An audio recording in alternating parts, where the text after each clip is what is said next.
Hey everyone, welcome back. तो बिना देरी के वीडियो स्टार्ट करते हैं। आज की वीडियो का पहला इडियम है राइटिंग ऑन द वॉल, यानी कि दीवार पर कुछ लिखा होना। जब कभी हम रास्ते में जाते हैं तो कई बार हमने देखा है किसी बोर्ड पर या फिर दीवार पर लिखा होता है डेंजर। डेंजर यानी कि आगे खतरा है, तो हमें एक चेतावनी मिल जाती है। तो दीवार पर कुछ लिखा हुआ है, दैट मीन्स आपको एक चेतावनी के संकेत मिल गए हैं। तो इसका मीनिंग है क्लियर इंडिकेशन और warning that something is about to happen. अनिष्ट संकेत की चेतावनी, यानी कुछ अब भयंकर होने वाला है। अब एग्जाम्पल देखिए, after seeing the decline sales for months the writing was on the wall for the company's closure. महीनों तक सेल्स में डिक्लाइन देखने के बाद क्या दिखाई दे रहा है? ये चेतावनी मिल रही है कि कंपनी बंद हो जाएगी, यानी कंपनी के बंद होने की चेतावनी मिल गई थी। सिमिलर मीनिंग वाले इडियम्स कौन कौन से हैं? द डाई इज कास्ट, यानी कि मृत्यु निश्चित है, कोई नहीं बता सकता। ऑन थिन आइस, आप बर्फ की एक बहुत पतली लेयर के ऊपर हैं और वो कभी भी चटक सकती है और आप समुद्र में डूब सकते हैं, तो यानी कि खतरे पर है। द बेल हैज टोल्ड, घंटी बज गई है, यानी कि ये आपकी मृत्यु का एक बुरे होने का संकेत है, कुछ भी बुरा होने का संकेत है। द स्टॉर्म इज ब्रूइंग, तूफान आने वाला है या तूफान एक मोड़ लेने वाला है, जो भी है। The axe is about to fall, जो कुल्हाड़ी है वो गिरने वाली है।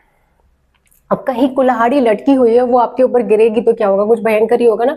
The axe is about to fall, यानी कि कुल्हाड़ी गिरने वाली है, खतरा आने वाला है, ये हमें संकेत पहले ही मिल गए। The final curtain is falling, जब स्टेज शो होता है और वो एंड होने पर क्या होता है? एक पर्दा गिरता है लास्ट में, तो यानी कि फाइनल कर्टन जब आ रहा है तो दैट मीन्स अब वो एंड हो रहा है, वो शो एंड हो रहा है। तो किसी भी चीज का जब अंत होगा तो the final curtain is falling, that means. True to one's salt, faithful होना, लॉयल होना, हिंदी में कह सकते हैं नमक हलाल। ठीक है, बहुत ही इजी है। एग्जाम्पल देखिए, despite challenges she remain true to her salt and fought for justice. कितने ही चैलेंजेस क्यों ना आए, उसके बावजूद वो फेथफुल रही और न्याय के लिए लड़ाई लड़ी। अब देखिए सेम मीनिंग वाला है होल्ड द फोर्ट। फोर्ट होता है किला।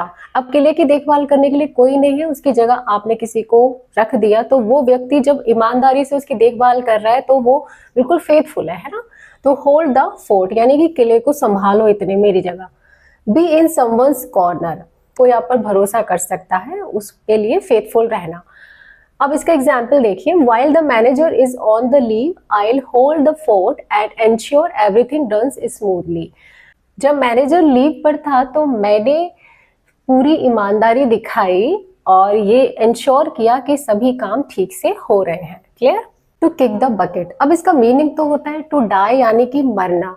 अब इसको ऐसे समझते हैं, किसी व्यक्ति को अगर फांसी दी जा रही है तो उसके पैरों के नीचे एक बकेट लगा दी है जिस पर वो खड़ा होकर अपना फांसी का फंदा गले में डाले, उसके बाद उस बकेट को लात मार दी जाए, है ना, किक कर दिया जाए, तो फिर क्या होगा? वो मर जाएगा। तो टू किक द बकेट, वहां से ये इडियम आया है।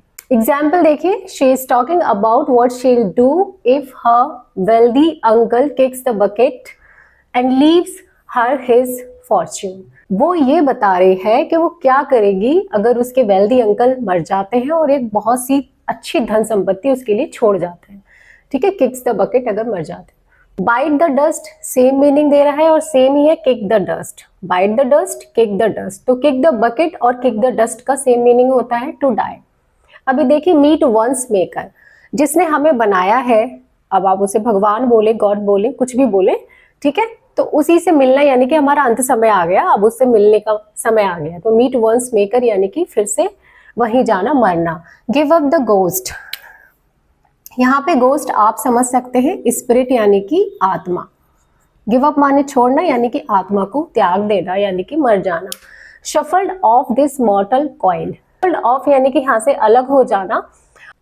मॉडल हमारे जीवन के लिए आया है और कॉइल यानी कि जो हमारे जीवन की समस्याएं, हमेशा हम इंटेंगल्ड रहते हैं, उनमें फंसे हुए रहते हैं, तो उन सब से छुटकारा होना, अलग होना।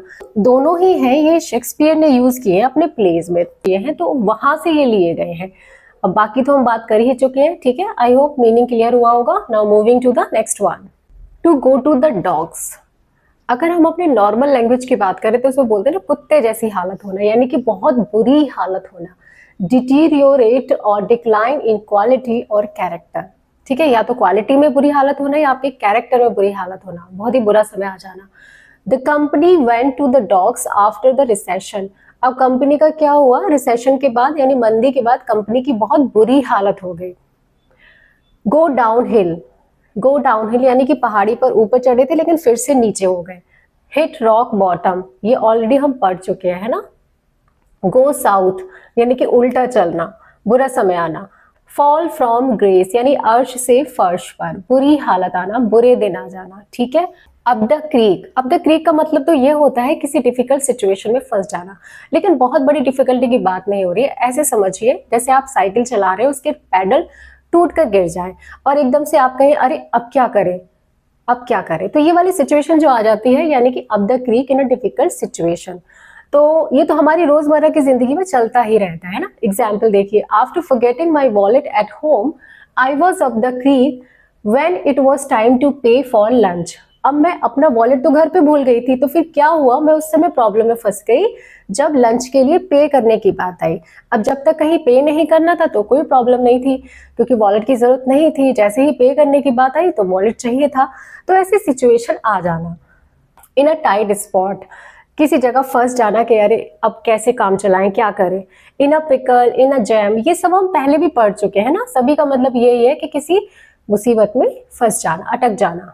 When in Rome, do as the Romans do, जैसा देश वैसा वेश। इसके बारे में हम पहले भी पढ़ चुके हैं। जंप ऑन बैंड वैगन, आपको याद आया होगा इसे देखकर। तो सभी का मीनिंग क्या है कि जो हो रहा है उसी में घुल जाना, मिल जाना। एग्जाम्पल देखिए, at my new job people take coffee breaks together in the middle of the day. जो मेरी नई जॉब वाली जगह है वहां पर लोग क्या करते हैं, मिडिल में, दिन के मिडिल में कॉफी ब्रेक एक साथ लेते हैं। तो मैंने भी उन्हें ज्वाइन कर लिया, सो आई ज्वाइंड देम। क्यों कर लिया, when in Rome do as the Romans do, क्योंकि जैसा देश वैसा वेश। जंप ऑन बैंडवैगन, इस पर हम पूरा डिटेल में बात कर चुके हैं। गो विद द फ्लो यानी कि फ्लो के साथ चलना। Fit in with the crowd, crowd यानी भीड़ में फिट हो जाना। फॉलो द हर्ड यानी कि हर्ड को फॉलो करना, यानी कि भेड़ चाल, है ना, जैसे सब कर रहे हैं वैसे ही करना। ब्लेंड इन, बिल्कुल ही घुल मिल जाना, पता ही नहीं लगना, बिल्कुल ब्लेंड हो जाना। देखिए सबका मतलब तो यही है कि उसी में घुल मिल जाना, जैसा देश वैसा वेश, लेकिन सेंस आपको अपने अकॉर्डिंग देख लेना है। आपको पता है गो विद द फ्लो हम कहाँ यूज करते हैं, फॉलो द हर्ड कहाँ यूज करते हैं। तो मीनिंग सिमिलर है बट एग्जैक्ट नहीं है कि इस सेंटेंस में सारे ही फिट हो जाएंगे, ठीक है। So that's all for today. I hope video आपको पसंद आई होगी। मिलते हैं नेक्स्ट वीडियो में। Till then bye bye, take care, जय हिंद, जय भारत।